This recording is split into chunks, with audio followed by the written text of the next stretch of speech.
గిట్టుబాటు ధర లేక గోవాడ షుగర్ ఫ్యాక్టరీలో సక్రమంగా క్రషింగ్ జరగక రైతు కలత కాలిపోతున్న పంటను చూసి బాధితుడి కన్నీరు అంటే అనకాపల్లి జిల్లా దేవరపల్లి మండలం కొత్తపేటలో ఘటన కాలిన పంటను పరిశీలించిన జాయింట్ కలెక్టర్ పంటను తక్షణమే ఫ్యాక్టరీకి తరలించాలని ఎండీకి ఆదేశం అన్నటువంటి వార్తని హైలైట్ చేశారు. అయితే ప్రైవేటీకరణపై ముందుకే విశాఖ స్టీల్ ప్లాంట్పై మారని కేంద్రం వైఖరి, ఆర్థిక వ్యవహారాల కేబినెట్ కమిటీ నిర్ణయం యథాతథం, ఉక్కు ఉద్యోగుల సంఘం ప్రధాన కార్యదర్శి పాడి త్రినాథ్ ప్రశ్నకు దీపం సమాధానం, ప్యాకేజీ తమ ఘనతంటూ కూటమి పార్టీల సంబరాలు, పెండింగ్ జీతాలకు సరిపోని ప్యాకేజీ డబ్బులు ప్యాకేజీ డబ్బులు ప్రైవేటీకరణ పూర్తిగా వెనక్కి తీసుకోవాలని కార్మిక సంఘాల డిమాండ్, ప్రైవేటీకరణకు వ్యతిరేకంగా మొదటి నుంచి గళం వినిపిస్తున్న వైఎస్ఆర్సీపీ అన్నటువంటి వార్తని హైలైట్ చేశారు. అయితే గాజాపై ఇజ్రాయెల్ భీకర దాడులు,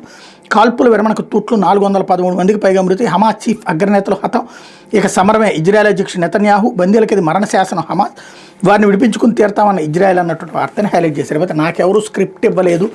సిఐడి విచారణలో స్పష్టం చేసిన పోసాని కృష్ణమూర్తి, పత్రికలో వచ్చిన వార్తల అవాస్తవం, మోడీ అమిత్ షాలపై బాబు విమర్శలనే ప్రస్తావించి ఆ వీడియోలు చూసి నిర్ధారించుకున్నాకే మాట్లాడే చంద్రబాబు లోకేష్ పవన్ గురించి ఎప్పుడు అసభ్యంగా మాట్లాడలేదు అన్నటువంటి వార్తని హైలైట్ చేశారు. అయితే స్థానిక సంస్థలకు భవన నిర్మాణ అనుమతుల అధికారం, సవరణ బిల్లుకు ఆమోదం తెలిపిన అసెంబ్లీ, పట్టణాల్లోని స్థానిక సంస్థలకు భవన నిర్మాణ లేఅవుట్ల అనుమతులకు అధికారం కల్పిస్తూ రాష్ట్ర ప్రభుత్వం ప్రవేశపెట్టిన AP metropolitan region and urban development authority సవరణ 2025 బిల్లును అసెంబ్లీ ఆమోదించింది.